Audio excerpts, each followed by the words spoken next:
Hola, ¿qué tal? Muy buenas tardes a todos y a todas. ¿Cómo han estado? ¿Cómo ha estado su semana? Espero que bien. Espero que estén teniendo una muy buena semana. Espero que les esté yendo muy bien en cuanto al ámbito laboral y personal. Bueno, como les expliqué el video pasado, hoy les vengo a hablar de el trastorno de personalidad disociativa o trastorno de personalidad múltiple. ¿Qué es esto?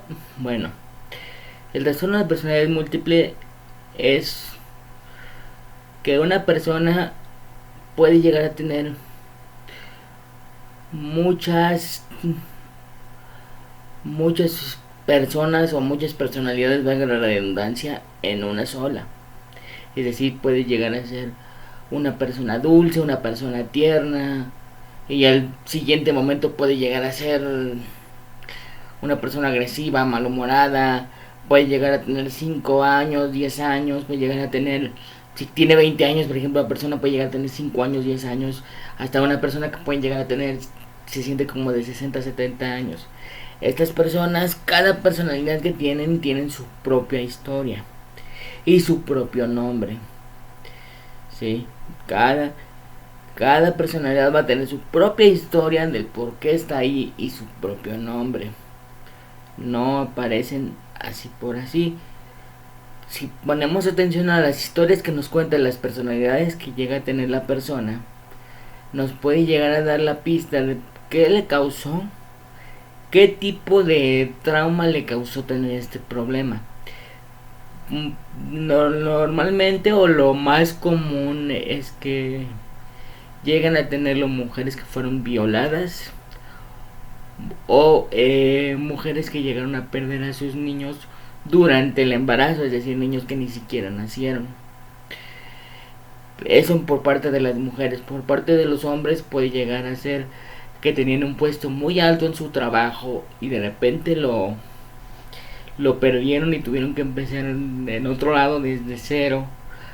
Hasta el caso más reciente que me enteré, el caso más reciente del que leí, que fue un padre de 72 años, me parece, que la hija, que ya tenía 42, 43 años, se casó. Y la esposa del señor ya no vivía con su hija, y cuando su hija se casa, pues el señor se sentía que iba a quedarse solo y entonces tuvo una regresión y tenía una personalidad de un niño de 5 años. Vivió con la hija hasta que falleció. Esto fue en Birmingham. Entonces, cualquier cosa que a la persona lo pueda sentir como un trauma, puede llegar a causar este trastorno. A lo mejor para nosotros lo que lo provoca, cuando nos enteramos de qué es, podemos llegar a decir que no sería para tanto, pero eso sería para nosotros. Las otras, recuerden que cada persona tiene sus propias prioridades y sus propias necesidades, entonces cada persona considera un trauma algo distinto. Para lo que para lo que a mí puede considerarse un trauma, a lo mejor para ti no, o para tus papás no, o para tus hermanos no. Entonces cada persona, suena algo muy repetitivo porque ya lo hemos escuchado muchas veces, pero es cierto, cada persona es un mundo, cada mente es un mundo y cada mundo tiene sus problemas y sus prioridades, sus necesidades. Entonces cada persona puede llegarle a traumarle algo distinto. Como ya les dije, puede llegar a ser o muy dulces las personalidades o muy agresivas, llegando incluso hasta matar o llegando incluso a etapas donde ya gente grande empieza a bucear o a comportarse como si fuera un bebé. ¿Sí? Ahora, ¿cómo podemos ayudar? Pues la psicoterapia es la mejor opción. Informarle al psicólogo, al terapeuta, cuándo comenzó esto, cuándo ustedes notaron este cambio. Recuerden que les hablé de ponerle atención a las historias que cuenta cada persona, pues es porque de ahí se puede basar el psicólogo para saber en dónde surgió el problema. ¿Cómo puedo detectar si una persona tiene este problema?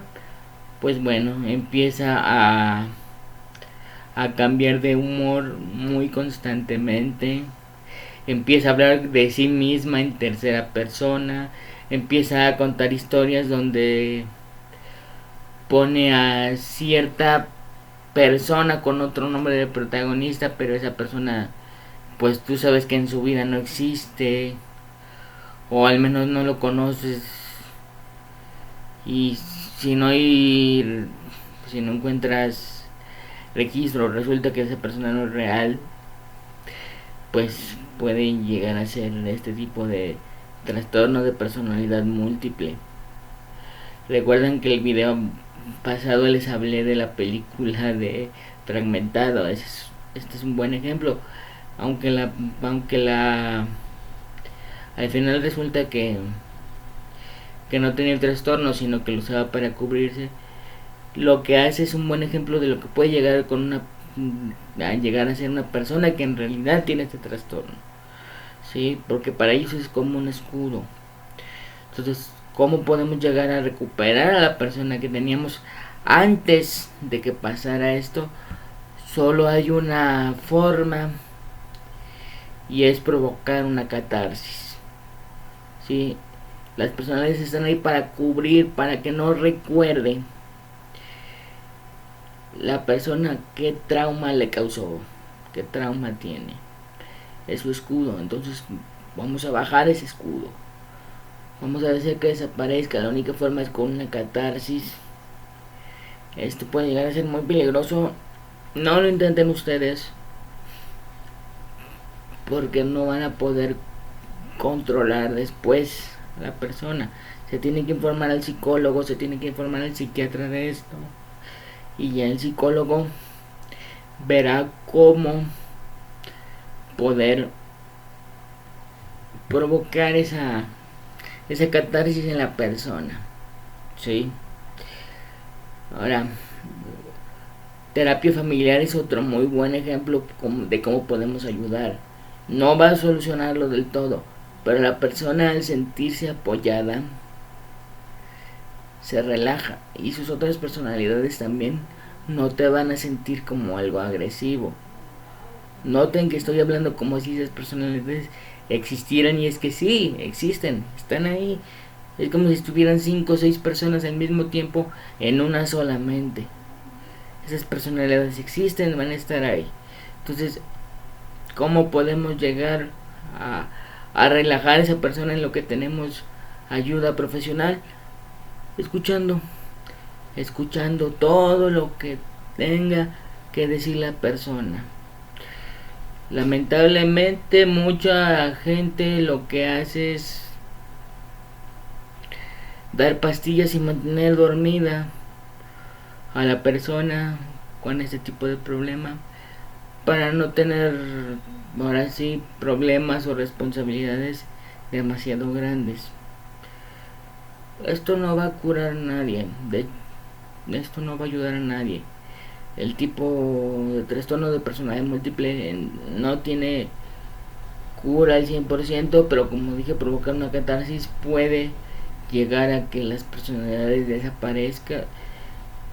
desaparezcan o se oculten, y la persona vuelva a ser normal. Si el trastorno vuelve a aparecer, significa que o volvió a pasar algo traumático, o lo traumático que lo había provocado antes volvió a pasar, regresó.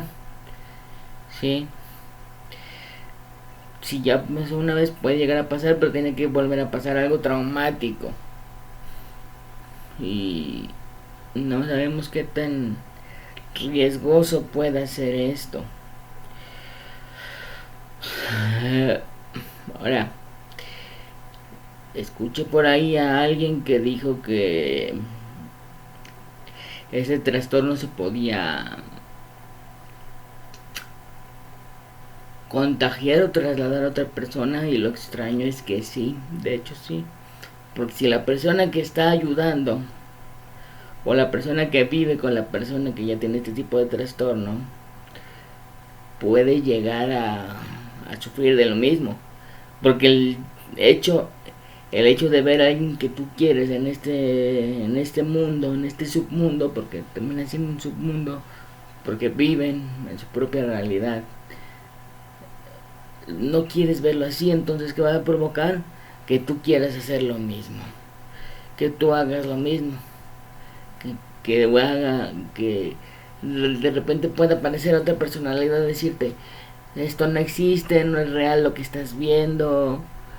Entonces tiene que ser alguien sumamente fuerte como para poder ver y poder apoyar a alguien con este tipo de trastornos, si no es posible que más adelante tú también lo puedas sufrir. No es únicamente para adultos, también niños lo pueden sufrir. Sí. Niños como, ya les di el ejemplo de las mujeres, ya les di el ejemplo de los hombres. Niños como, con el abandono de sus padres, con el famoso bullying, con, no sé, desatención, no solamente de la parte de los padres, sino de los hermanos, del hecho de no tener amigos.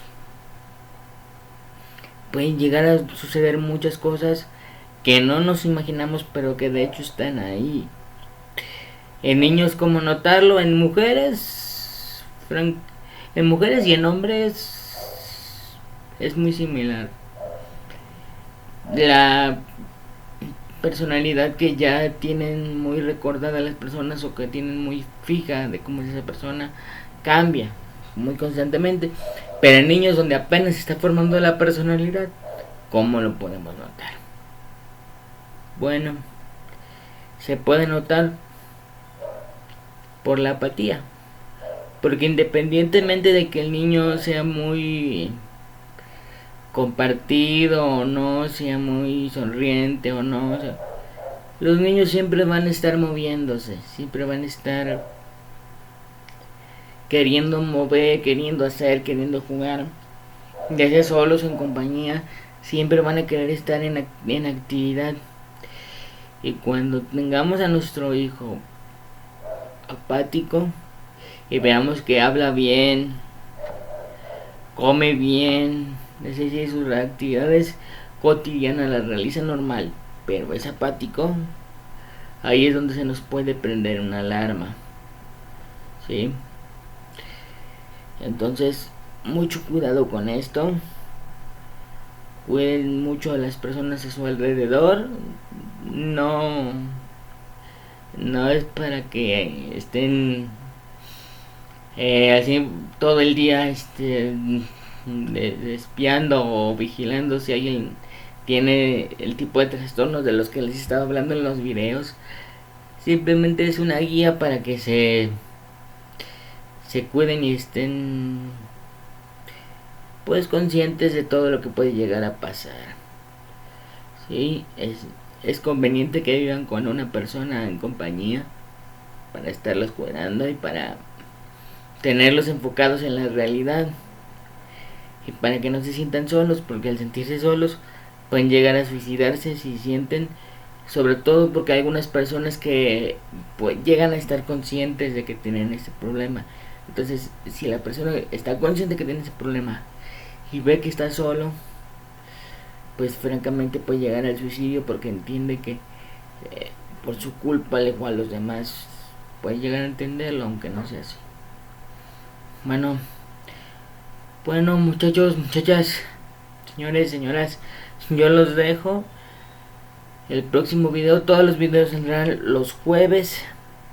Yo los dejo. El próximo video será sobre el trastorno